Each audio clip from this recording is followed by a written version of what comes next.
Hello, everybody, and welcome to today's show. I'm your host, Zach Drew. And I'm Andrew Bellers. Listen, we have some exciting things to talk about today. But first, we have exciting news to share with you. We've been working on this actually for about a year, and it's about ready to launch. And I'm really excited to share this with you. We are about ready to launch what is referred to as the Paul Revere Club. Very excited about this, and we're going to be launching it incredibly soon. If you actually go on our website, you can actually see it on there right now. But I think it's going to be mostly next week. So we're in a soft launch right now. So any of you guys who want to just kind of sneak over there and be one of the first ones to get it, go ahead. It's a soft launch. But we're likely going to be launching either next week or the week following in a big way. And like I said, it's called the Paul Revere Club. And I'm praying, with as much faith as I can, that everybody that watches this program would do this. It's for a monthly donation of $30 a month. You go to the zachdrewshow.com, you click on the store button, it's right there. You're gonna see something else there too, which is our specialty blend coffee, which is not ready yet, so just the pictures there. But right now, for a monthly donation of $30 every month, we will send you a special news report to your email. You will receive shocking articles that we just didn't have time to cover on the show. Many of you wish we could do an hour show, and we're just not at that capacity. But I want you to know that if hundreds of people do this, we will be able to do more content every week. Exclusive content that we didn't have time to cover on the show, written commentary explaining the significance of those current events and how they align with prophecies that God gave us thousands of years in His Word. The newsletter will have written recaps of the shows that took place during that month as well. And that is all exclusive content that you can only receive as a member of the Paul Revere Club. We are also going to have a section in there with all the videos and articles that I read each month that I feel are important for you to just simply gather and know as well, that we will never be able to get to on our programs. Listen, we named it the Paul Revere Club, and you'll receive the Paul Revere report because Paul Revere, what did he do? We all know the story. He took to his horse in the midnight hour to warn John Hancock, Samuel Adams, and other patriots that the British were approaching Lexington, warning them of what was to come. And that story resonates with me. I really believe, biblically, we are watchmen. This is a watchman ministry. And not only are we warning people of events, a lot of people tune into this show because they have written in time and time again thanking us, and it's by God's grace that we were able to report on things that are coming upon the scene 6 months and sometimes even a couple of years before they come to fruition. We are the Paul Revere's writing, warning of what's happening, warning of what's to come, and crying out to the people that Jesus is returning soon. We need a new breed of Paul Reveres to run through the night against all the odds and proclaim that Jesus is coming. For that exclusive content, please consider doing it. This is a soft launch for it. And I've said it many times that if 10% of our viewing audience would simply just say, you know what, I'm going to give a donation of $30 every month, it would cover every single need that we have annually. And that includes the $100,000 of airtime each year. If just 10%, and I get, and Lord test my faith. I mean, every couple of months, it's like we do this and then we sink, and then we do this and then we sink.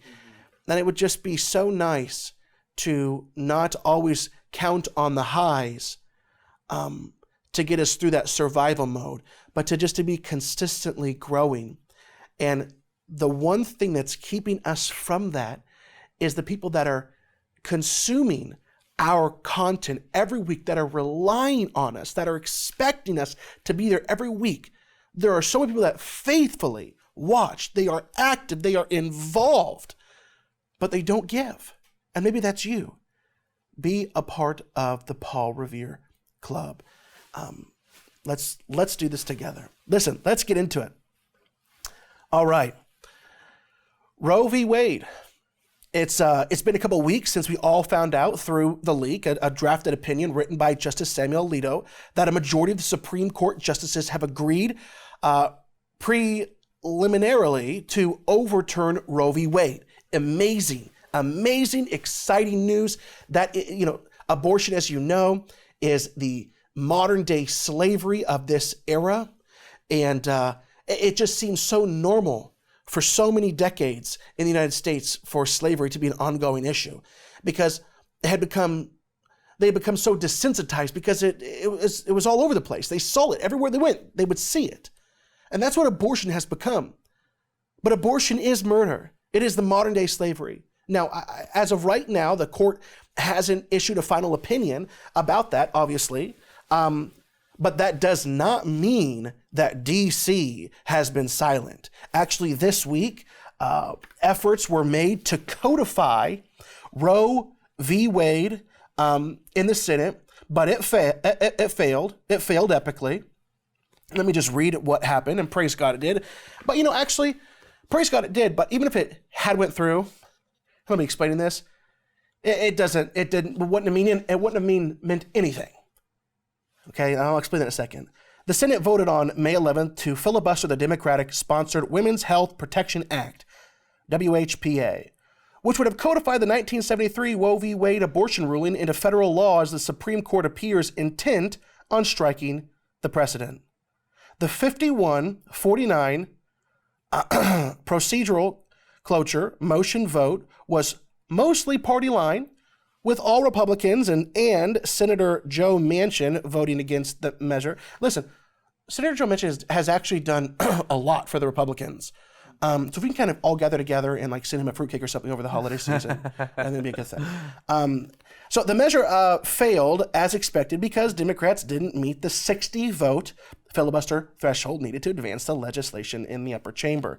Some other little details. In the speech prior to the vote on the legislation, Senate Majority Leader Chuck Schumer made an impassioned plea for its passage, saying, "Women's rights face their greatest threat in a half century," Schumer said. "The legislation before this chamber is straightforward. It would codify what Americans already believe, that the right to choose whether or not to have an abortion belongs to women, not elected politicians." Listen.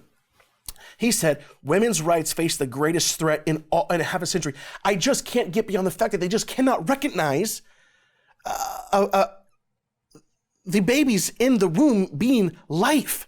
Yeah. I mean, they look at like a little piece of bacteria on Mars, and they say, there's life on Mars. Right. There's life on Mars. It's this tiny little random piece of bacteria. There's life on Mars. They protect eggs. Yeah. Of eagles. Yeah, and turtles. but not babies that haven't been born yet. Bro, I got an opportunity to see a big old massive sea turtle lay eggs in on the seashore one year, and I did not touch the eggs and not get near them, but it was a really cool thing. Just a little side rabbit trail. He said, my ADD just kicks in. Like, hey, I've seen one of those squirrel. Things. Squirrel. No, but so here's the thing. Women's rights is they bacteria on Mars. Life.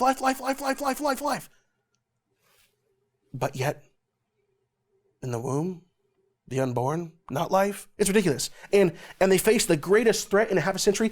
Listen, that's the most ridiculous thing. Okay? Almost 1 million babies are slaughtered in the womb every year. But yet, women's rights face their greatest threat. How about the unborn facing their greatest threat? And listen, I had someone in the comments, and for some reason, YouTube isn't showing it. I had some random person in the comments on YouTube this week. They would get mad at me for last week's show when I'm talking about how, praise God that the justices could overturn Roe v. Wade and go back to the state's decision. She's like, do you have any idea how many women died from botched abortions? And I said, yeah, I do. The year before Roe v. Wade was ruled that women had protections of abortion, I said around 2,700.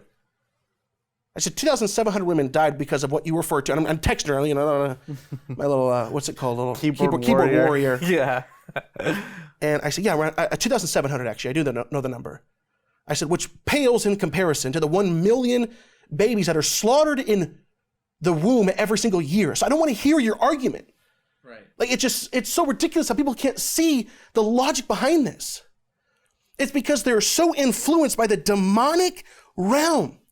Abortion is worship to a false deity. Like, you could talk about it, how you're sacrificing babies on the altar of convenience. You could talk about it that way, of, I don't have time, so it's the altar of convenience. But it goes deeper than that. It's the altar of Baal. That's what it is. So I don't want to hear about the botched abortions. I want to hear about the 1 million babies that are being killed every year in America alone. And if you think about it, we just hit a milestone with the COVID deaths, the reported deaths, if you can believe the number. But the number has hit 1 million. And that's COVID's been going on since 2020. So over the course of 2 years, allegedly 1 million Americans have died of COVID. And the world shut down because of that number. Absolutely shut down. They were willing to risk thousands of businesses over that number. But yet, it's something like 600,000 to 1 million babies are murdered every year in this country. And we just move on like nothing's happening. That's right. That's right. And SCOTUS, the Supreme Court of the United States, wants to rule it illegal for the federal government to have jurisdiction over abortions, okay? Making it, like we talked about last week, going back to, because we have state sovereignty, 14th Amendment, the federal government was basically not allowed to tell us hardly anything to do. But so they wanted to make it go back to become a state issue, right? And a state issue 50 times over. But the Demshoviks, otherwise known as Democrats, they want to codify it into law. A law which will be declared unconstitutional upon passage, as the Supreme Court will have already published the ruling. So people don't understand what just took place this week in the Senate is all for nothing. It's just all for show. Because even if it had been codified, the Supreme Court can just knock it right down. That's right. Right?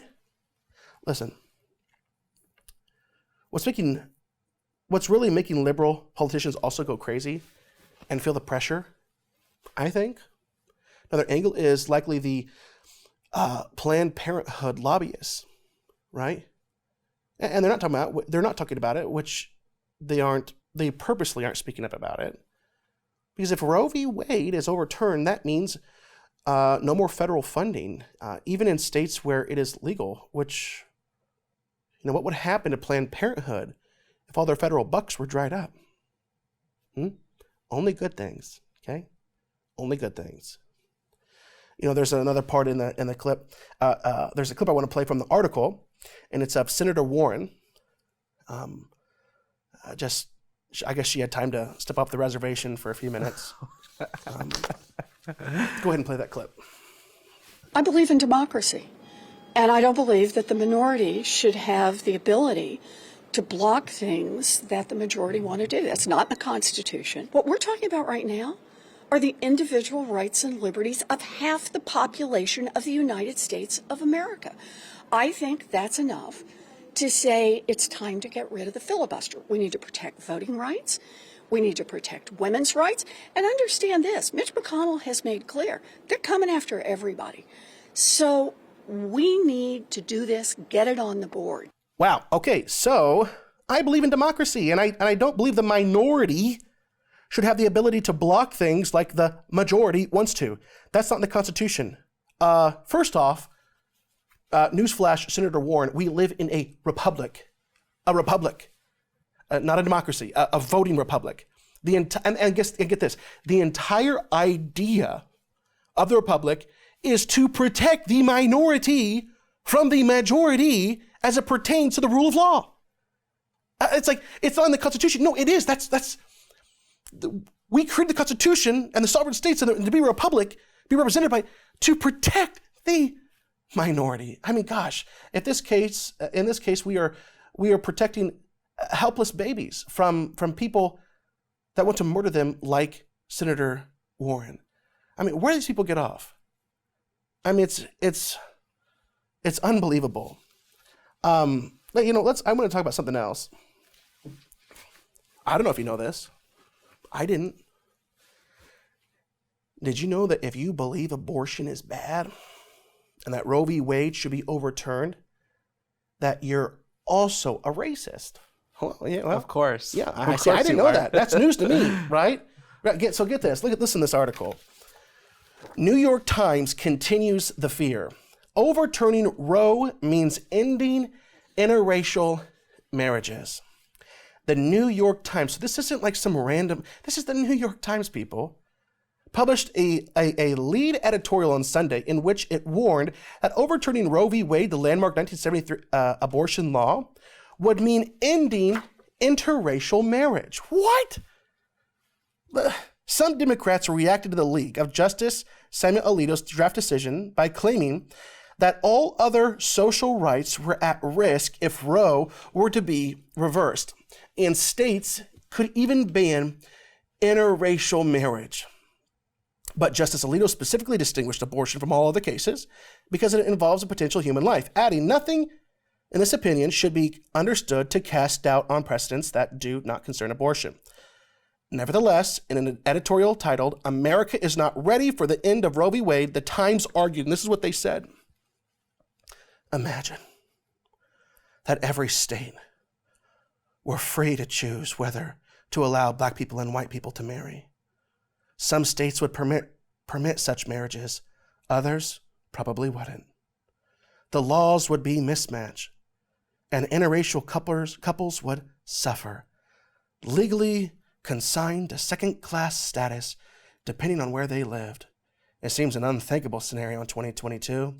That's because in 1967, the Supreme Court unanimously ruled that barring interracial marriage, as 16 states still did, violates the 14th Amendment guarantee of equal protection. Under the Constitution, the freedom to marry or not marry a person of race resides with the individual and cannot be infringed by the state, the court, state in Loving versus Virginia.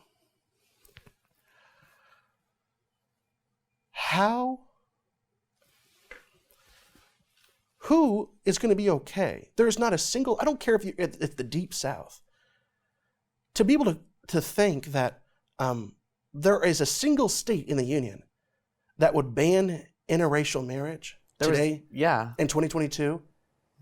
There was actually a Gallup poll just last year that shows that the U.S. approval rate of interracial marriage is at a new high of 94%. Nobody's going to vote to get rid of interracial marriage. And think about it. These liberal minds, how off, how far gone, how detached from reality, from truth does a liberal's mind have to be capable of arriving at a mental destination that says conservatives seeking to save the unborn will ban interracial marriage next?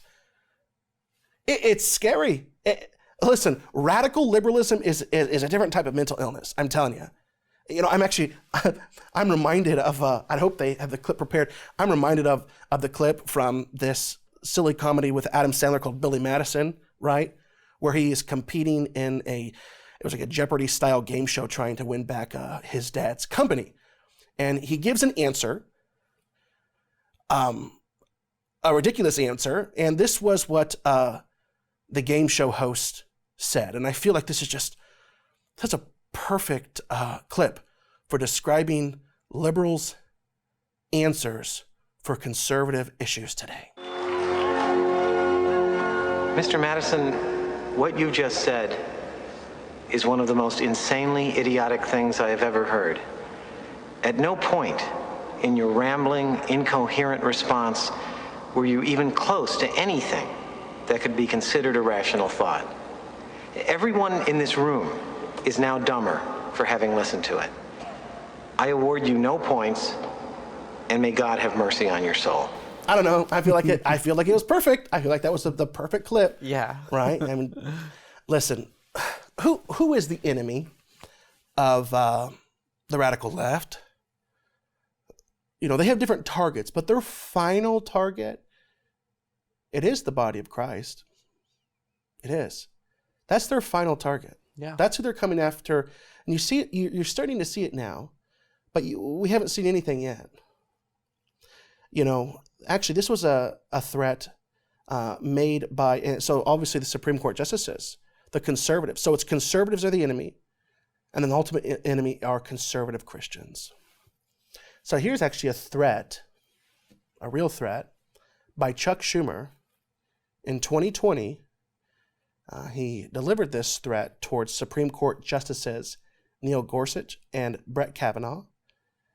In this video, he is standing in front of a crowd at the Supreme Court. He made this threat because he was worried at that time that if the court voted in favor of the Louisiana abortion law, that it could result in the court revisiting protections provided in the Roe V Wade ruling. And so he threatened them. Listen to what he had to say in 2020. Republican legislatures are waging a war on women, all women, and they're taking away fundamental rights. I want to tell you, Gorsuch, I want to tell you, Kavanaugh, you have released the whirlwind, and you will pay the price. You won't know what hit you if you go forward with these awful decisions. Schumer's 2020 pledge that justices would pay the price, I would say it's now been realized as they've been placed in undisclosed locations, bunkering down because the mobs are outside of their homes. Unbelievable. Pay the price. Yeah. Yeah. And obviously he was making a real physical threat. It couldn't have been a political threat. And the reason why it couldn't have been a political threat is because Congress has very, very limited power over the Supreme Court. They can really only do two things. One thing that they can do is they can confirm or deny appointees to the court that have been nominated by the president, which obviously that has no bearing on sitting justices. They can't remove sitting justices. So that's not a threat. Yeah, so how will you pay, right? Yeah. I'm going to tax them.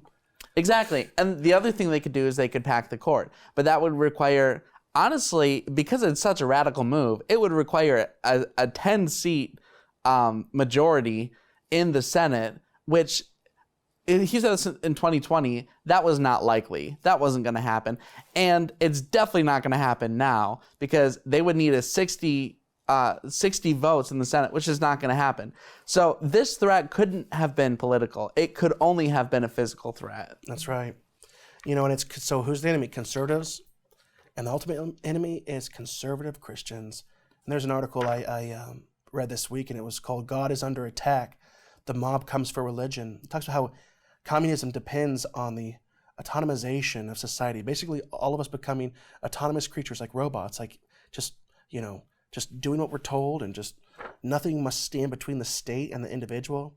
The family unit must be destroyed. The individual must owe his or her only allegiance to the all-powerful state and the party which controls it.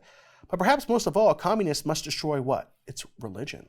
The idea that individuals might place their fate in anything other than the all-powerful, omnipresent government, well, it's anathema. It cannot be tolerated. You must stand powerless and alone in the face of your oppressor who owns your body and soul. So let's look at what were the mobs doing this last week. Well, one, a Molotov cocktail was thrown into the Madison headquarters of an anti-abortion group, Wisconsin Family Action, last Sunday. The outside of the building was also sprayed with graffiti depicting an anarchy symbol, an anti-police slogan, and the phrase, "If abortions aren't safe, then neither are you." Now, this is a very Christian organization. It actually says on their website, it is the mission of Wisconsin Family Action to advance Judeo-Christian principles and values in Wisconsin by strengthening, preserving, and promoting marriage, family life, and liberty. The website shows an explicitly religious organization focused on traditional Christian teaching and working with the church. That's their enemy. That's who they're attacking. Another one, on the same day that the Wisconsin Family Action was firebombed, groups attended to disrupt church services at different locations. One, and I don't have time to read the articles, but one was in Los Angeles, another church service in Seattle, another church service in New York. Why? Because we are the enemy. Listen, if they're trying to overrule Roe v. Wade and they're going after the churches, they've tipped their cards to show us who they're really after. Listen, we're going to kind of switch gears just for the last couple of minutes. Just kind of an interesting thing. It's about artificial intelligence, okay? Let's can you do this? And Andrew, you got 3 minutes. All right, well, I'll do my best. Okay. So this is an article from this week. AI surveillance cameras now being used to detect potential threats. And I won't go into the article, but it's kind of cool. I mean, it's like you go into a building with a gun and the camera in real time can tell there's someone walking into the building with a gun right now. You know, security cameras typically right now, it's like something has already happened. We're going to the footage to see what happened. So this, you know, is a really useful tool, but it does mark a kind of scary trend. You know, who are the threats? Who gets to determine who the threats are? Here's an article from last month. Skynet does Dallas. 7-foot-tall robots are being used to enforce mask policy at Love Field Airport. So these robots are using AI and facial recognition to see that people are not wearing their masks. And if you aren't wearing a mask, it just starts shouting at you. So that's what I mean when I say who gets to decide who the threats are. Yeah. Because in this situation, is it the FDA? Is it Anthony Fauci? Does he get to decide who the threats are? And this is worrying because this kind of what's worrying about this is how centralized it's becoming. Yeah. And how it's coming to a neighborhood near you. Here's another article. 1 in 10 police departments can now access videos from millions of consumers through their Ring security cameras. And I didn't know that. What's kind of concerning about this is that at this point, people are offering up the access to their cameras to police departments. And so the article says that there's about 18,000 police departments in the country. 1,800 police departments are getting feeds from millions of cameras that a lot of times are inside of people's homes. Oh. And they're getting real-time information.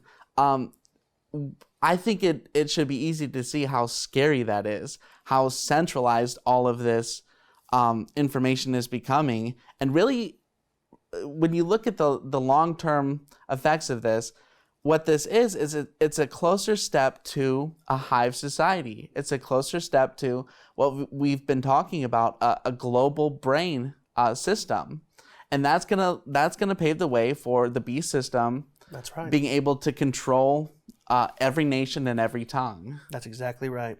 Listen, we're totally out of time for today's show. Once again, it's our soft launch of the Paul Revere Club. If everybody can get involved, we'll send you that exclusive content every month to your email for a donation of $30 every month.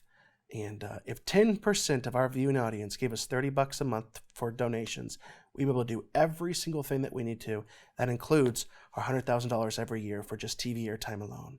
Please get involved. Go to ZachDrewShow.com. We'll see you next week.